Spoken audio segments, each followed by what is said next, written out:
Friday, I arrived at about 8 o'clock, um, and I set the table up. Got all the flyers and the posters and the magnets and the stickers and everything else up. And basically, Friday was just my sit at the table and be dynamic and interesting day. And there was one panel I wanted to go to during the 10 to 4 period that we were manning the table. But it was the darker side of Pokemon, and I went to go and do that, and the line was like a mile long, so I was like, no, I don't think so. So it was basically just hang out at the table day.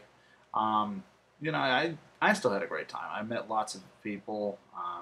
We gave out a whole lot of candy. I mean, a lot of candy.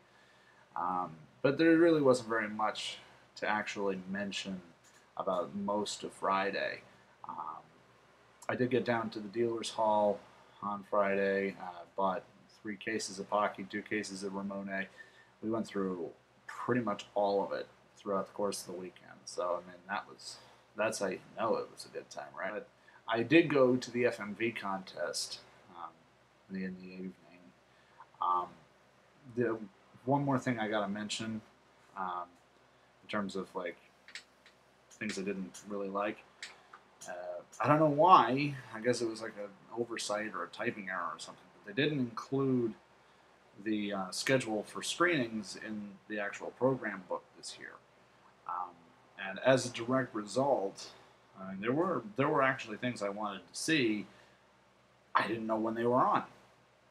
So one of those things was actually the overflow for the FMV contest, because there were 132 people who submitted, myself included, but only 30 videos that could actually be accepted.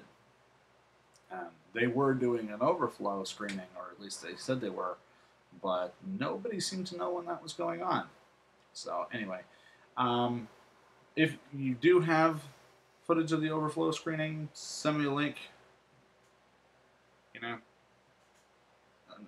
Send me a link. Great. But Friday was, pretty uneventful. We had a bunch of people sign up. We had about 7 or 8 people sign up by the end of the day on Friday. So I'm hoping that they're actually going to have that number show up at the meeting. That would be great.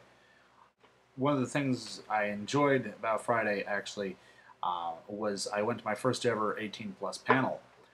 That was lots of fun. That was hilarious. I went to, the problem with fan fiction, or whatever the hell it was called, something about fan fiction, 18+ panel that was run by the NerdFit Network. It was downright hilarious. I'm not even going to attempt to describe it, because I mean, if you weren't there, you just wouldn't get it.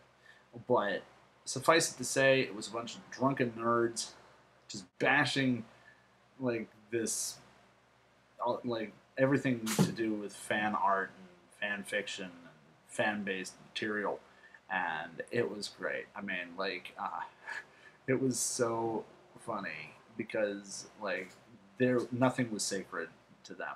I mean, they had pictures of the brave little toaster taking it up the ass from a fan, or Scrooge McDuck banging the ice climbers so hard that he's literally impaling the female one with his dick.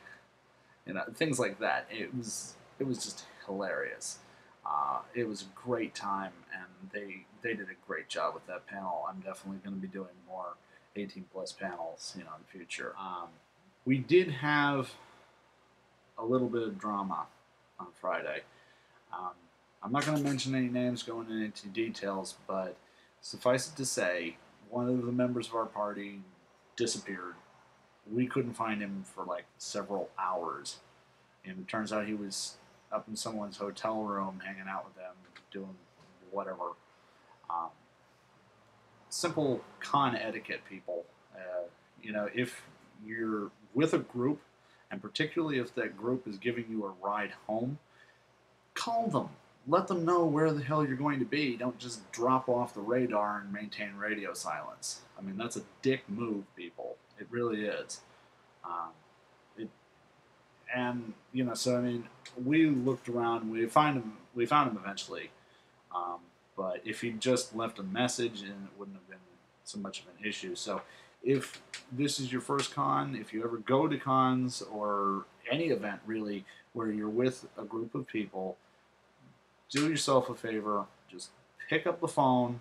It takes 2 seconds. Shoot them a message saying, "Hey, I'm going here. I expect to be back whenever." Okay. Um, but Friday, that's basically what we did Friday. Uh, so yeah.